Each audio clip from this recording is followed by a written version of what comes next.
product, and I think we're going to move forward. We will all be surprised. There's not much changing here because the underlying product we thought was so well done.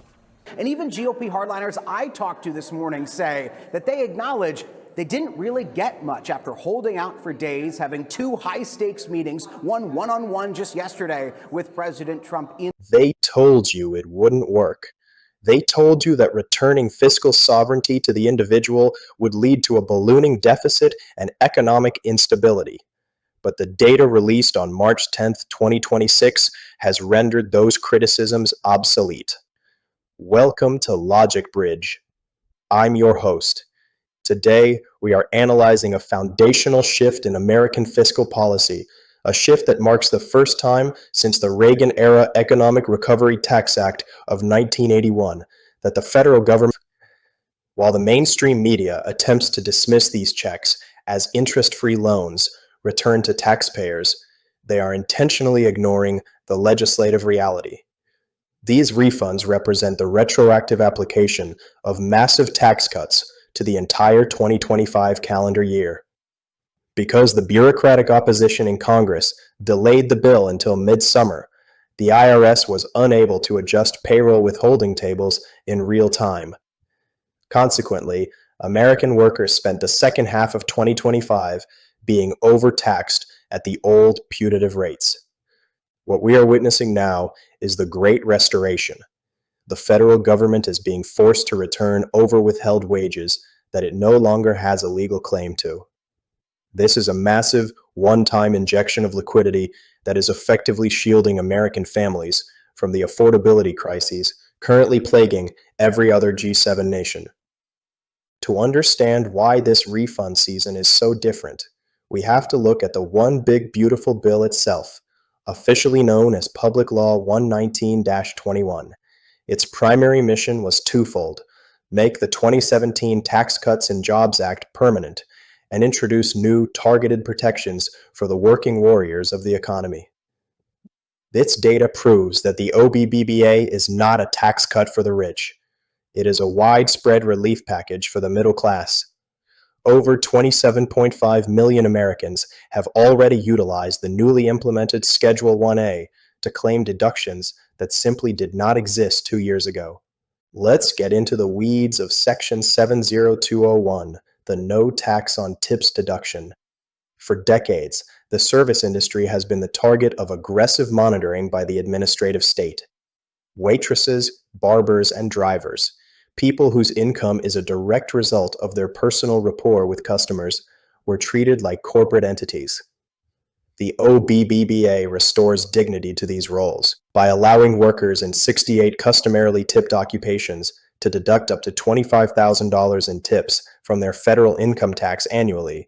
The administration is recognizing that a tip is a voluntary gift of appreciation between citizens. Think about the math for a second. A bartender earning $15,000 in base wages and $25,000 in tips would have previously paid federal income tax on $40,000. Under the OBBBA, they only pay on that $15,000 base, which is then further reduced by a massive standard deduction. Their federal liability essentially vanishes. This is a direct annual savings of $2,500 to $3,000 for the very people the experts claimed would be left behind. If the tip deduction is about dignity, Section 70202, the no tax on overtime provision, is about productivity. Under the previous bureaucratic status quo, the American work ethic was actually penalized. If a blue-collar worker chose to sacrifice their weekend or work a double shift to get ahead, the bracket creep system would kick in. As their time and a half pay increased, the government's percentage bite increased along with it. The OBBBA has dismantled this penalty. It allows workers to deduct the premium portion of their overtime pay, that extra half in time and a half, up to $12,500 for individuals and $25,000 for joint filers. This ensures that when an American worker goes the extra mile, the reward stays in their pocket, not the Treasury's general fund. Treasury data shows that 15.5 million returns have already claimed this deduction. We are finally rewarding work instead of government dependency. But it isn't just about the current workforce. We have to talk about the builders of this country, our seniors. Section 7103 introduces an enhanced deduction of $6,000 for seniors aged 65 and older, $12,000 for a married couple. Retirees have been hammered by inflation for years. This senior dividend, combined with the administration's push to end taxes on Social Security, provides a critical buffer that keeps our seniors self-sufficient. Over 9.2 million seniors have already claimed this deduction, proving its vital importance to those on fixed incomes.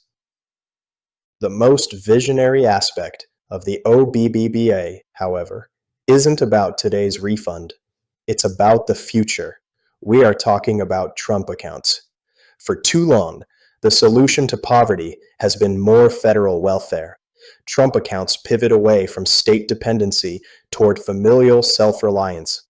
By providing federal seed money for 800,000 qualifying children and allowing families to build tax-deferred wealth, we are giving parents the right to determine the economic future of their children.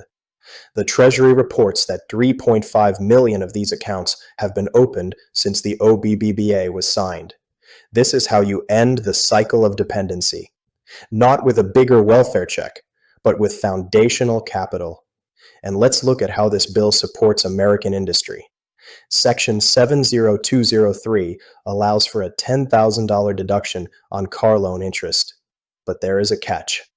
The vehicle must be built in the United States.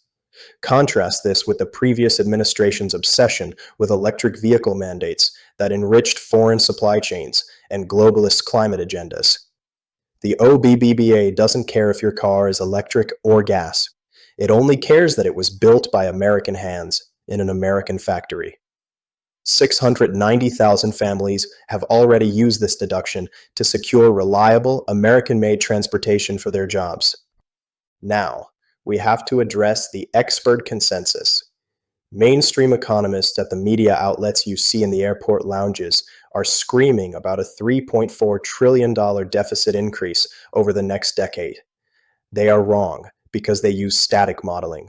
They assume that human behavior is a constant, that if you cut taxes, people will work the same amount and earn the same amount, just paying less to the state. The Tax Foundation's dynamic modeling tells the real story. By incentivizing work through overtime and tip deductions, the OBBBA is projected to increase total hours worked, effectively creating the equivalent of 828,000 new full-time jobs. It is projected to boost long-run GDP by 0.7% and generate nearly $835 billion in new tax revenue that simply would not exist under the old punitive system. Furthermore, the administration has coupled these cuts with fiscal sanity. We have seen $1.2 trillion in cuts to Medicaid, and the total phasing out of inefficient Biden-era energy subsidies that were essentially wealth transfers to special interest groups. We are moving money from the bureaucracy back to the people. That isn't ballooning the deficit. It's balancing the scales of justice. There is one more crucial piece of this story that the media is terrified to cover. It's about the protection of your personal data. For years, the administrative state has treated your tax returns as a political weapon. Following a massive data breach where confidential returns were leaked to the media, the Treasury Department finally took decisive action. On March 10th, they canceled all contracts with Booz Allen Hamilton after finding their safeguards for your sensitive data were wholly inadequate. President Trump has gone further, filing a $10 billion lawsuit against the IRS and the Treasury to seek damages for the willful failure to protect taxpayer privacy. This is a move toward institutional integrity. It sends a clear message. The IRS exists to serve the citizen, not to monitor them for the benefit of the political class. While the media focuses on temporary delays in processing paper checks as the IRS moves toward a fully digital, secure system, the real story is the restoration of trust. Your data belongs to you, and your money belongs to you. The data from the March 10th Treasury report is clear. The One Big Beautiful Bill Act is working. By returning an average of over $3,700 to 63.5 million households, this administration is doing more than just cutting taxes. It is restoring the foundational American promise that your work belongs to you. The OBBBA has successfully dismantled the bureaucratic complex that sought to tax every tip and penalize every hour of overtime. It has provided a shield for our seniors and a ladder for our children through Trump accounts.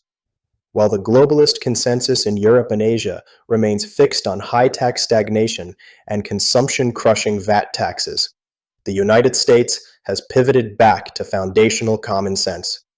As we approach the April 15th deadline, the administration expects these numbers to grow even more robustly. For the forgotten American, the 2026 tax season is no longer a time of dread. It is a season of restoration and a testament to the power of putting the individual above the state. I'm for Logic Bridge. We'll see you next time.